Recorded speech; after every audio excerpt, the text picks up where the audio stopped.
We're back. We're back for a part two. As promised, I'm in the same top. Absolutely. And we made you wait for it. We went part 2 next week. Just kidding.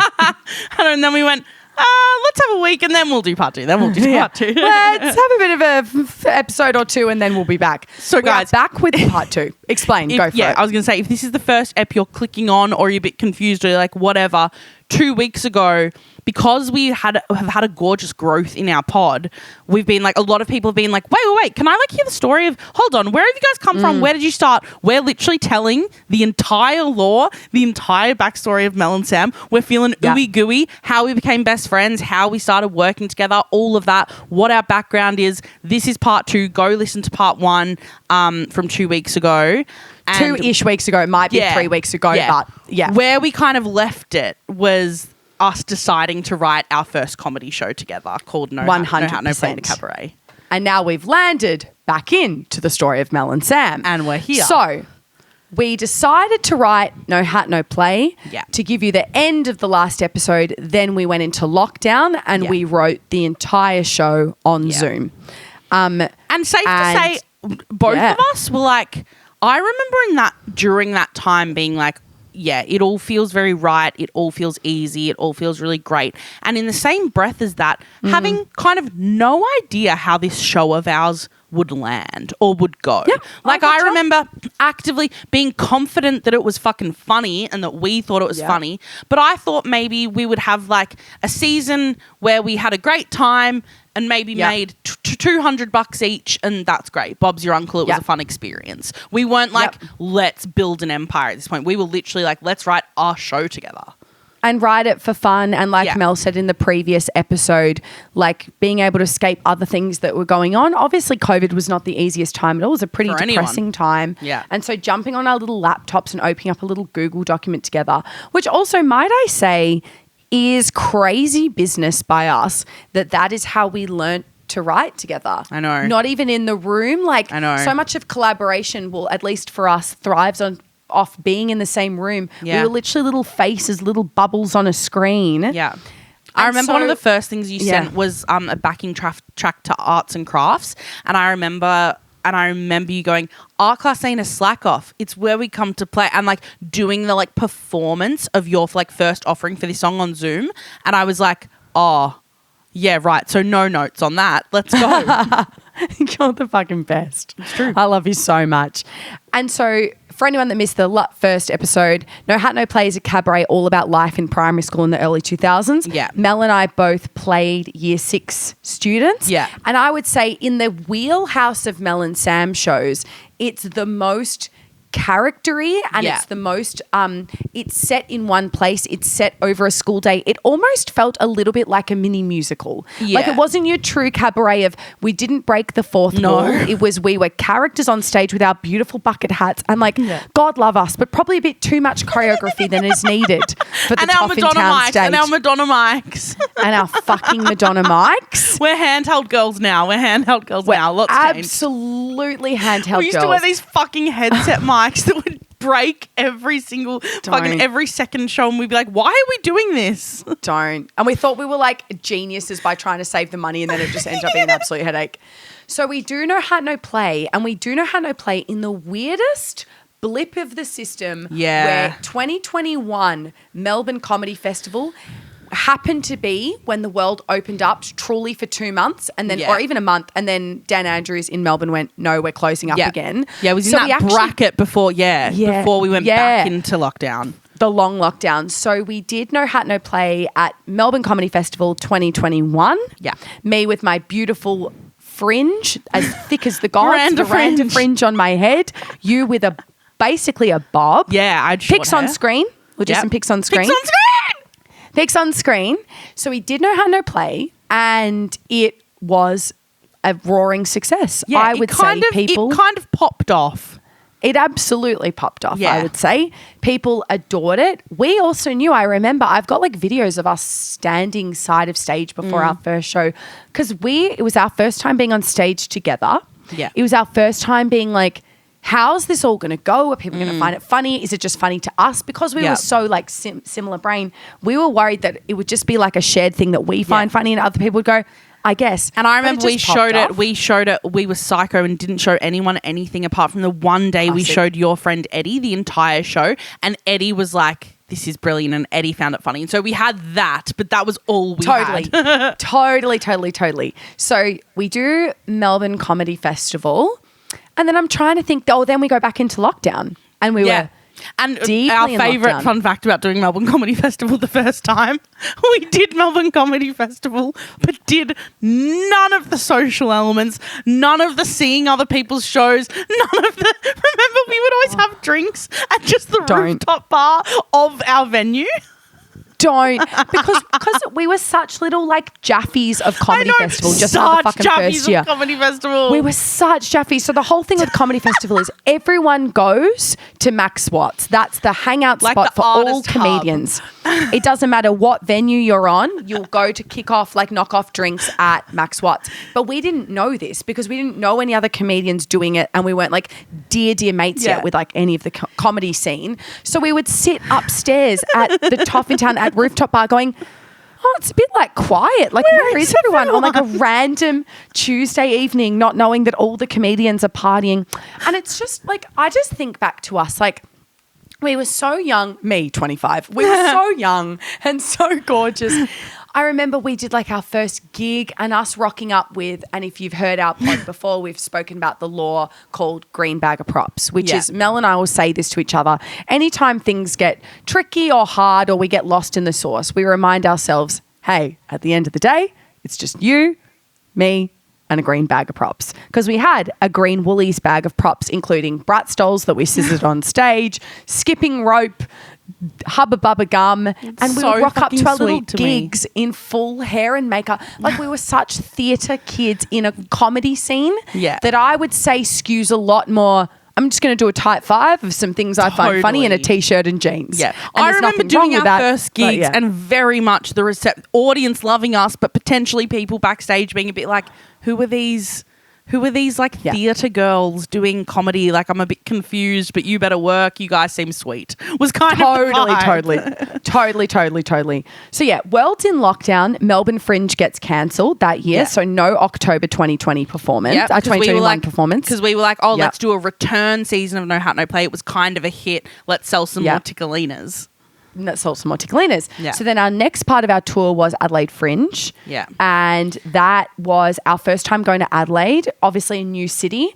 And what's so beautiful about this whole story is it was our second city that we visited, and it is like probably our second biggest audience lives in Adelaide. We feel Adelaide. Really closely tied to Adelaide now. Yeah. They show up for us in such, if you're listening and you're from Adelaide, fucking love you guys. Love you. We love doing meet and greets in Adelaide. We do meet and greets in Adelaide now with people that we met in our first season at the Bally, which was what, like a 40-seater? Can't believe I forgot to tell you're the this. producer. We've told this story on pod before, but in Adelaide, there's this one couple. I hope they love this. They've been shouted up before. They will be shouted out again. We have this these two fans in Adelaide who they went on their first date to a Mel and Sam show in Adelaide. Yeah. So now that is their anniversary. So every Adelaide Fringe, they come back for an anniversary and see the next Mel and Sam show. And it is so special. Every single year we go back to Adelaide Fringe, we see these people, and it literally went like this. I'm going to mess up the timeline, but first year it was like, it's our first date tonight. How funny. Nice to meet you. Then it was like, it's been our 1 year anniversary. Oh my gosh, so nice to see you guys. How crazy. We've been dating for a year. Then the next one, it was like, we've moved in together and this is our 2nd year anniversary. And then the most recent one, they were like, we're engaged. Oh, it could make me cry. Oh, no, I know. We're engaged. And then I saw them at Heather's stage door in Adelaide. I can't believe I forgot to tell you this. No, they sent me a photo. Oh, they went, did? wish you were there, Sam. Oh, yeah, fantastic. They did. Yeah, and they were like, we're literally getting married in a few months. Like, can you and Sam come? Crazier things have happened, guys, literally. honestly. So that and was also, Adelaide Fringe. Sorry to railroad. I was just going to say we have to add as well. By the time we do our kind of first tour and do, by the time we're doing the first tour of No Hat No Play, we've decided that we're going to write another show. Yeah. And that was when we were kind of like, so while we were touring this first show, we were like, well, the first show went pretty well. Maybe we do a second show. And we started writing our show called Shitwrecked. Yes, we did. Yeah. And Shitwrecked was, because we always have like an ongoing Google Doc of things we find interesting, funny, could put on a show put a show on about. Yeah. And we were like, we find the idea of cruises and cruise culture really funny. Yeah. And a lot of funny things can happen on a cruise. Yeah. And I would say this was our first kind of foray into being a little bit more just us, Mel and Sam on stage, but it was a bit more like social observation, being like, remember these kind of people that would go on a cruise, or remember this kind of thing that happens on a cruise. Yeah. But I would say a cruise ship was a light idea to tie it all together. It could have probably been set anywhere, but we're beautiful little theatrical world building bubbers. We still have the, and guys, don't worry, it does all tie together. Us talking about like the theatrical juice being the most in No Hat, No Play, then in Shitwrecked, it was like, like Sam said, it was like, we have all these different ideas for funny sketches and songs. Let's put them in this show with a loose through line of, but it's set on a cruise ship. Totally. Yes. And then Shipwrecked, I guess, was gorgeous. Shipwrecked was great. Shipwrecked is a little bit the forgotten child, I would say. I would say Shipwrecked is true definition of the middle child. Gets a bit forgotten, but every now and again there's an auntie that gives them a bigger Christmas present because they're like, every now and again someone goes, I love Shipwrecked. Totally. And if you've listened to our album, the song on the album that's Ships Are Hot and We're Horny for the Sea, that is from Shipwrecked. Is from Shipwrecked. One of our best songs to date. One of our best songs to date, and one of the shows where we realised we can get a lot done in a day, but fuck me, we really work. And it's not like we left everything to the last minute. We were working so hard, but we also set the most ridiculous standard for ourselves. And we're like, we're going to have 7-part backing vocals in every song. Totally. We're going to have horns. We're going to have everything like that. This was also the show where I upgraded from producing our tracks on GarageBand to Logic Pro. I was trying to be a little bit big for my boots and was probably having about 12 different instruments doing the same guide melody just because I could. It was giving a little bit like kid tries out new toy but wants to press all buttons chord. So that's kind of what was happening. And if the first show was all about primary school, this second show we had like a song about being kids of conspiracists. Like what? That's great if you're an anti-vaxxer, but what about your kids? Like what do they believe? We had songs about being gifted an NFT for your birthday. We had a song about a random wizard on a cruise ship who was like haunting the cruise ship. We had a song Mikey officers. The Mikey officers. Ticket inspectors. We had a song called I'm Not a Fuckboy Taylor, which was like 2 fuckboys in a band. Like we started to kind of find our abstract juices, I would say, in Shipwrecked, and our social commentary juices. But it was a bit like uneven footing. We were doing a good job, but there was work to be done. Totally. And you might be going, oh, and is this around the time, girls, that you introduced a joint social media? No, and we'll keep checking in throughout each show so we can let you know when we decided to make the decision to switch to the smartest lane possible. I think this is part of it. I think because our joint socials looked like we just started doing things like 9 months ago. And just TikToks. So people are a bit like, who are you? We've quite simply been live performing comedians for 5 years together with a slew of shit we've done. But people are like, I love your wavelength TikToks. No, literally, you know what we should do? Hey, peep behind the curtain. Welcome to the Zoom meeting with Mel and Sam. Is we should do one of those let us introduce ourselves swipe through posts. Yes, and we can do that with our timeline so people can get to know us. All right, pin. Watch this space, guys. Watch this space. So by this point, we've done No Hat, No Play, the cabaret. We've done Shitwrecked. We've toured No Hat, No Play around the country, which means we've started touring together. And we've started touring, and we then do Shitwrecked Melbourne Comedy Festival the next year, 2022. And then after our opening night is famously random. Our opening night. Now, guys, here's a little fun story for you. It's giving, you know how before I shared the anecdote about kid with toy and wants to press all its buttons just because kid can. We also had a little bit theatre kid knows that they could have props, so decides to use props just because they can, despite it not dramaturgically adding anything to the world. And there is, if you came to the opening night of Shitwrecked in 2022, I'm so sorry for your loss. I'm so sorry for your loss. There's the funniest moment where Mel and I, picture this. First collaboration with Tibbs and Bones, who have provided all our costumes. Who sponsored us every year. Yep, our neon runners standing on stage, and we've just done the first song. Nerves are so high. Also, because it was a race to the finish line with a few of the songs getting it done. We're standing there, absolutely shaking in our boots, like energy is going everywhere like a firecracker.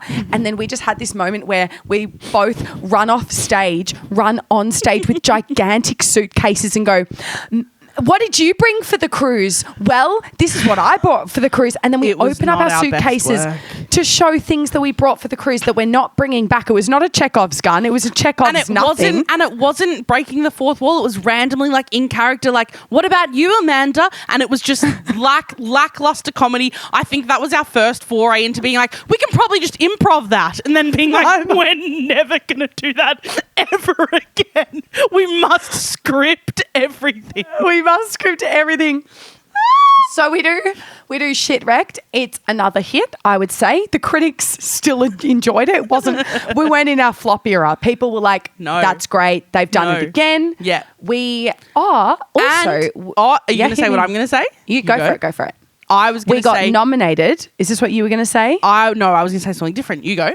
I will say quickly, this was also the year that we got nominated for the Golden Gibbo. Yes. For Melbourne Comedy Festival, which is an award that, Melbourne Comedy Festival awards are very hard to attain. So it's like getting one is pretty awesome. And getting nominated was like, it was safe to say, like, for us, we were like, oh, this feels like a bit of a message that, like, we're good at this and that we should keep going. Like, and it's also the Golden Gibbo specifically rewards like people who think outside the box, and it's kind of like shows that are a bit different, shows that are not just stand-up comedy, shows that are kind of like expanding the genre and expanding the field. And so to get nominated for that, we were like, wait, this is really cool as hell. Like, we should keep doing this. The thing that I wanted to pin was Shitwrecked.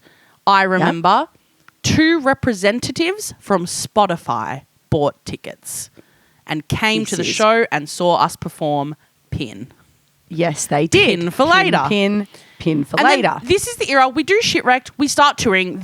By this point of touring Shitwrecked, Mel and Sam is like a big part of both of our lives. We're touring for a lot of the year. We're living in each other's pockets. We've passed the threshold where we're just co-workers. We've become like true best friends. We are really, really close. We're I was going to say sleeping together. That's not what I meant. Sleeping like in the same room every night. Like we're sleeping together, we're eating together, we're doing everything together. We've become gorgeous, like best friends by this point. Yes, and kind of, I don't know for you, Sam, but like around that point was the time where I was like, right, so I just think we're going to do a new show every year for at least another couple years now. Like this is kind of like we're almost like on the hamster wheel of making new work. Totally. And performing it every year, getting better as writers, etc, etc. Both definitely had that drive, which was so nice. We were just it's like we were both really aligned. We were driving the same car and we both wanted to go at the exact same speed, which was really that's such a good way to put it. Really, really nice. Which is hard to find in collaborators. Like we were so aligned on what we wanted and how hard we were willing to work to get it. 100%. Yeah. And then we toured. So this is what happened, like not to get into the nitty gritty, but we were touring as we opened Shitwrecked. We were touring No Hat, No Play in Sydney. Yeah. Sydney Comedy Festival. But then start of the next year, we toured Shitwrecked to Adelaide. So we were kind of like a year behind with touring just given COVID and everything. But Adelaide loved Shitwrecked. We didn't get to close properly because there was a fire in our venue. That was always absolutely awesome. And what was great about that is everyone thought that it was an evacuation and it was part of the bit because we're on a cruise ship. And then our tech kept going, no, evacuate. There's an actual fire. There's an and everyone's in the audience going, oh, how fun's this? Like cruise evacuation. And Mel and I are like, our tent is on fire. Everyone get out. And then, that's Shitwrecked. And then to kind of like not like zoom through the rest of it, but like the vibes is like then we kind of like, hell yeah, let's write like a new show every year. This is kind of what we do. On the side, Sam has also, maybe this is helpful to paint a picture. Sam was blowing up on TikTok around the time of watching doing like No Hat, No Play. I was not really like a part of that. Like Sam was kind of like doing the social media thing. I was doing the music theatre thing. That was kind of like both of our like side interests on top of the Mel and Sam core. I was doing like some indie productions. Like I think I'd maybe done Fangirls by this point. Sam was doing sick like work with brands, massive like campaigns, like really sick online comedy video stuff. Which was just like helping to build our audience and stuff like that. And then we did High Pony, and how High Pony was such a strong show. High Pony is, I think, when everything really kicked into gear. And even though clicked. everything clicked. And even though I think you and I, we talk about it often, like we want to work really hard consistently for a while to build. We never really wanted immediate virality. Like I think we wanted to really slowly build a trusted audience that like respects and appreciates our art. Even if that sounds wanky, it's just the truth. Yeah. But I think High Pony was the first moment where we kind of went, oh, our audience is a little bit bigger than maybe we thought, and more people have cottoned on. I think people in the industry as well were starting to take us a little bit more seriously. Yeah. Maybe comedians that not necessarily were, huffing and puffing at us beforehand, but were a little bit like, I've heard of you guys and I've heard you're great. So we do High Pony. High Pony is our strongest show to date, even though it's Neve O'Brien's least favourite. That's just so funny. Shut up. It's so funny that I was like, get a life. High Pony's brilliant. But we do High Pony. We do a one night only at the Capitol that we tack on to the end of the season. I remember that night doing our performance. That was in like a 800 seat theatre, and we sold it out. And I remember being like, what? Like, I think, exactly what you said. Our audience is bigger than we thought it was, and people are liking this more than we kind of realised. And I think by that point, we were doing correct. Spotify. That was when, so that was when we basically got an offer from Spotify to do a podcast and to do a Spotify original podcast called Mel and Sam on a sexy little mic.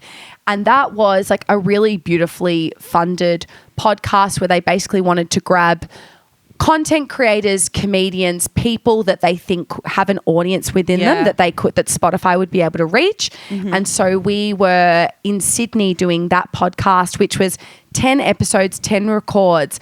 And that was when we kind of started to build not just the music stuff and the theatre stuff, but the online presence of it all and the podcast of it all. Yeah. And that was awesome. That only went for 10 episodes and then we didn't renew that contract. We paused podcasting for a bit after that. Yeah. But so then we have we got the podcasting bug. I remember doing those 10 episodes. And I also remember it being funded by Spotify, like it being a Spotify original. That was one of the proudest things I feel like I'd achieved in my life up until that point. I was like, what do you mean that we have a Spotify original podcast? Like, I just feel like we're too, I'm getting emotional. I was like, I just feel like we're too little loser. What we are is music theatre losers. Like at the end of the day, like what do you mean that people see something in that other people are going to find funny? Like I think that's just what we find funny. And just I feel like our career constantly has been like, oh, really? You guys find that funny too? Like, and that being so cool. And I remember doing Spotify and being like, holy shit, having a podcast is fun, and talking about just the things that we would talk about in general life, but it being a job is fun. Totally. And I've got a pic on my phone. I'm going to do pic on screen of when our podcast went live. Yes. There was like a gorgeous pop-up and we got a billboard in the we were city, on a billboard. That was crazy. Which was, everything was really starting to click into gear. And you might be going, oh, that's so interesting. And so then did you make a joint social media? No, we didn't. Thanks so much for asking, because it's why have it in one place when we could both post and collab with each other. And this time wise is like we're 2022, I think, by this point. 2023 was High Pony. 2023. Yeah. Okay, 2023. Yep. 2023 was High Pony. And then moving on to 2024, and then of course we're still touring the show as is. Yeah. Then 2024 we write The Platonic Human Centipede. So this is the fourth year, fourth new show. Yeah. And 4 shows in 4 years. 4 shows in 4 years. And this was one where we had a real approach of like relaxing everything a little bit, not letting the songs go for 8 minutes with 5 interludes, 2 key changes and 28 dance breaks. Yeah. We were a little bit like, let's chill it out. I know for me personally as a performer, I really found my voice and my like stage persona and stuff between High Pony and Platonic Human Centipede. Just like that level of ease and trusting that I didn't need to be reading a script or doing a thing. Like I'm just funny when I'm just me. Yeah. And you are so the same. And so that show was all about, because as well, our friendship was like it's very much part of our brand. It was about codependency, and codependency not being an ugly thing, and it being all about duos. But the show came from the title first. We came up with the killer title, The Platonic Human Centipede. This is a little bit, we're gassing ourselves up again, but whatever.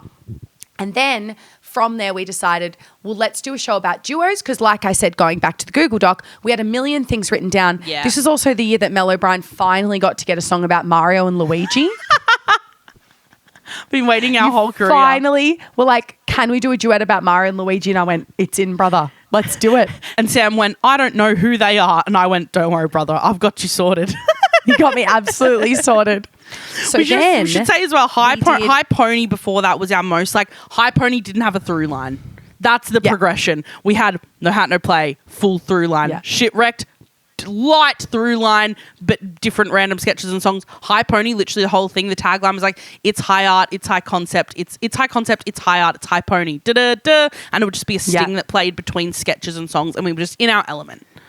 Totally. And we do Platonic Human Centipede once again. I would say people were vibes with it. And by this point as well, I think a lot of our audience were people that had seen us before and were just coming to see, and what are they going to do this time? Yeah. You know? Which and I feel like built a gorgeous, loyal fan base by that point. Like by High Pony, we were seeing like the same people coming back for shows and shows and shows, and that was so cool. Yep. And you might be going, oh, okay, so when you wrote Platonic Human Centipede, did you make a joint social media? No, we did not. Thank you so much for asking. We finally made a joint social media when we did our first ever Edinburgh in 2024. Yes. 2024, but we toured High Pony, not Platonic Human Centipede, but it was a High Pony that was a splattering of Hybrid. High Pony with Platonic Human Centipede songs in it, because we wanted it to be the best ever hashtag Make Your Mark debut in Edinburgh. And that is when we finally made Themelandsome, the joint social media page for both of us. Yeah. And so then that was our first kind of like international thing. We went international. We did another Edinburgh the next year. We started building our international kind of fan base and audience. And by that point, that was around the time that we decided to make the new pod, this one, Ratbag. That was also around the time that we made our first album, the mixtape, Mel and Sam, the mixtape, which is just a splattering of some of your guys' favourite songs, which we want to do another one of soon, hopefully. Yeah. And so we started this new pod backed by Grouse House and Haven't You Done Well, which has just been the biggest blessing ever in our lives. This company just like, it felt like just like plucked us out of nowhere and went, we back you, we believe in you. Please, can we help you make another podcast? Which is literally the reason that we're here now. Shout out Grouse House. Shout out Tom Zahariu. Shout out Lucy Bain. Shout out literally everyone in that office who just believes in us and is really the reason that we have this podcast now. Yeah. And not to shamelessly plug for a second, but if you want, we would highly recommend, they are the reason that we get to do what we do every week, twice a week. They are the people that are editing our pod. They go above and beyond for us. They're basically our family. They have a TV channel called Grouse House TV and you can download it and you can sign up for it. They are making such big fucking waves. Yeah. They're trying to be, and they're not trying, I should say, they actually are the home of alternative Australian comedy. Yeah. That is where the weird, fun, silly shit all lives. A big, big part of Grouse House TV and Haven't You Done Well is Auntie Donna. And that was the year as well that Auntie Donna and the whole team really saw something in us, because they had come to see a return season of Shitwrecked, which we did in Jesus Christ. They just saw a return season of Shitwrecked, and they also saw Platonic Human Centipede. Broden saw Platonic Human Centipede. I remember that night. Yeah. And they just thought that we had something really cool to offer. And it is not lost on both of us just how much we've been pulled in under their wing. So and I would definitely say that Edinburgh Fringe first year when we did High Pony, but especially last year when we did Platonic Human Centipede, it was absolutely insane how many Auntie Donna fans were coming up to us and going, you know, we've seen you on the Most Upsetting Guessing Game together. This is when we were also now starting to do more sketch stuff, and we were really getting into the social media of it all. Yeah. So for the people that have started following us from the whole pick a number reel or us pretending to do the heist of the Louvre, like those sketches and the Mel and Sam sketches have only really been happening for the last year, I would say. Yeah, online. Yeah, online. We're live girlies. We have we're theatre kids with a Tinkerbell heart. Totally. But it's just so nice seeing where all the different audiences have come from. Is there anything else you want to say in the final wrap-up of us? No, I think that's a beautiful kind of summation of the patchwork. It kind of was, it's been live. Mel and Sam is live comedy shows for the most part until we started branching into podcasting and branching into social media and branching into now we're writing a musical. That is kind of like our next big thing. We're writing for TV. We're working on a TV show, like just a bunch of things that we love doing together that we've been doing for kind of 5 or 6 years, and we are just best friends. We're family. You guys are family to us, like listening, like and I'm just so grateful for every single little part of it. I absolutely agree. I love you so much. That's my sister. No, it's my sister, and I really can't explain Rats to everyone listening. Like, it is just not lost on us how cool it is that you guys listen to this. We really count our lucky stars every time we record. Every single person, whether this is the first time you're listening, whether you've watched one reel and went, that's funny, and I sent it to a friend, whether you've been here since the start, like, you all matter so fucking much to us, and we just love you so much. Yeah. And that's how we came to be.